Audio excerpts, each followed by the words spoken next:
ગટ્ટુ, તું આમ કેમ બોલે છે? તું એમની સાથે સાયકલ રેસ કરને, તું ચોક્કસ જીતી જઈશ. ના, હું સાયકલ રેસ નથી કરી શકતો. બસ. પણ કેમ ગટ્ટુ? શું તારી સાયકલ ખરાબ થઈ ગઈ છે? જો એવું હોય તો તું મારી સાયકલ લઈ લે ને. ના ના ના, મારે સાયકલ નથી ચલાવી.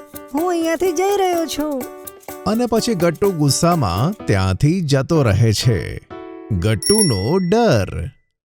વાવ, કેટલો સરસ દિવસ છે આજે, હે ને બિંગો? તો ચાલ બિંગો, એક રેસ થઈ જાય. Okay, let's go.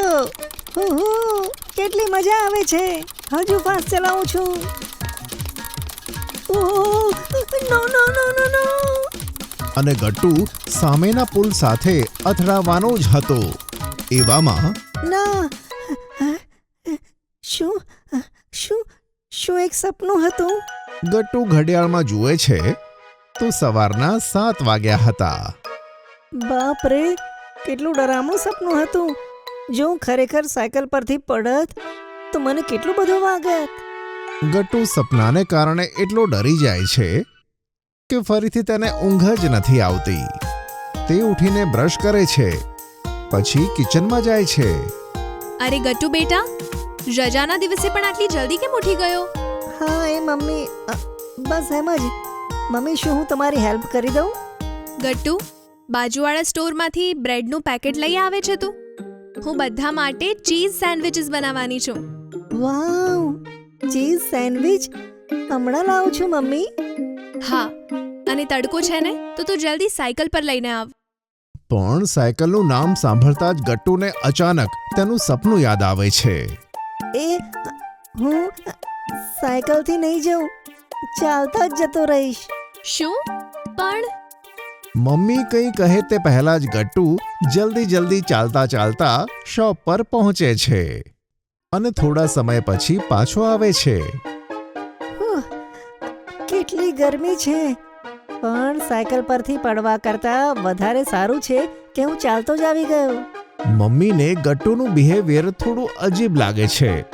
તેઓ કશું નથી કહેતા. અને સાંજે મમ્મી પપ્પા, અમે સોસાયટી પાર્કમાં રમવા જઈએ છીએ. અરે બાળકો, હું પણ સાથે આવું છું.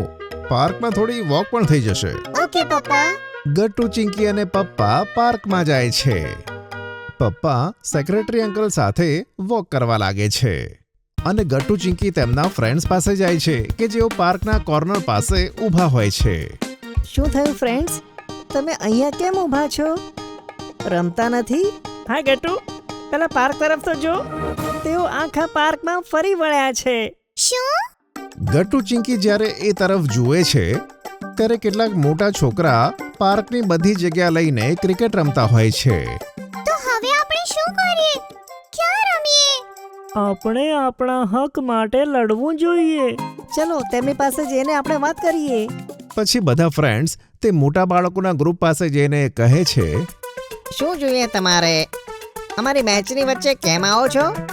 અમારે પણ પાર્કમાં રમવું છે, પણ તમે આખા પાર્કની જગ્યા લઈ લીધી છે. ના, અમે કઈ નહીં જઈએ. અમારી ઇમ્પોર્ટન્ટ મેચ ચાલે છે. પણ આ તો ખોટું છે. અચ્છા, હવે તમે લોકો અમને કહેશો કે શું સાચું છે ને ખોટું?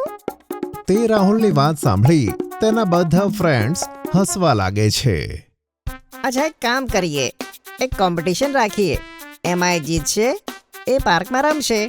હા, ગુડ આઈડિયા. અમને વાંધો નથી. ઓય ગટ્ટુ, એ આપણાથી મોટા છે, આપણે કેવી રીતે જીતીશું?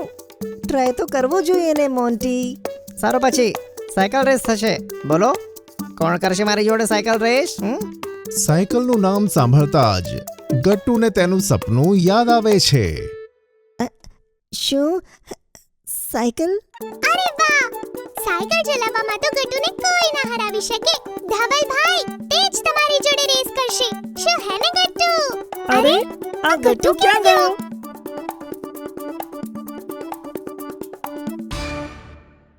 ગટ્ટુ, આ શું? તું અહીંયા કેમ છુપાઈ ગયો છે?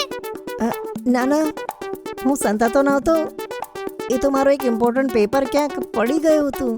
ઓય ગટ્ટુ, અહીંયા કયું ઇમ્પોર્ટન્ટ પેપર છે તારું? કંઈ નહીં, એ જવા દો. હું શું કહું છું ફ્રેન્ડ્સ, આપણે ઘરે જઈને રમીએ ને.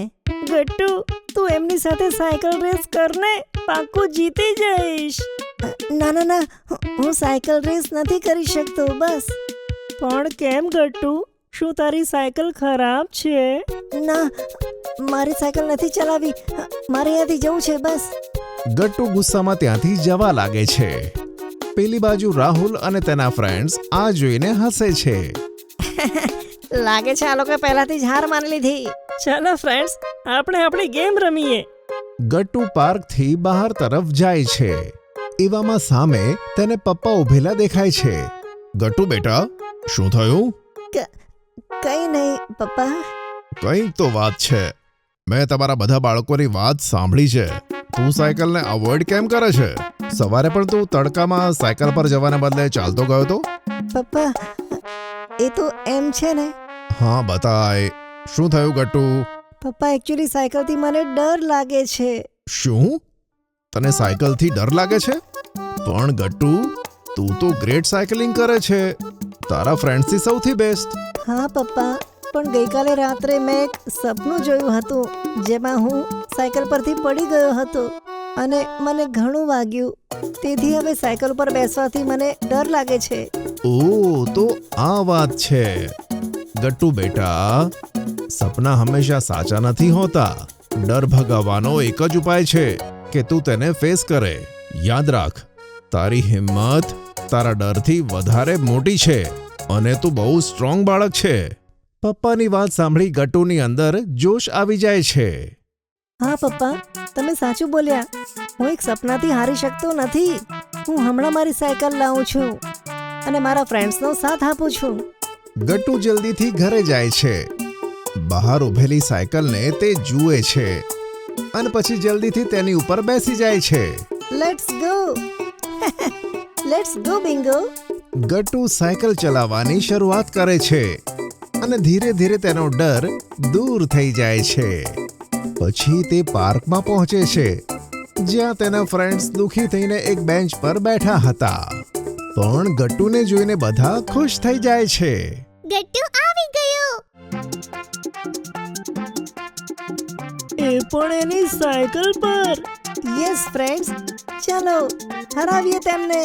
ગટ્ટુ તેની સાયકલ લઈને રાહુલ સાથે રેસ કરે છે. 1, 2, 3, સ્ટાર્ટ. યે! હુહુ!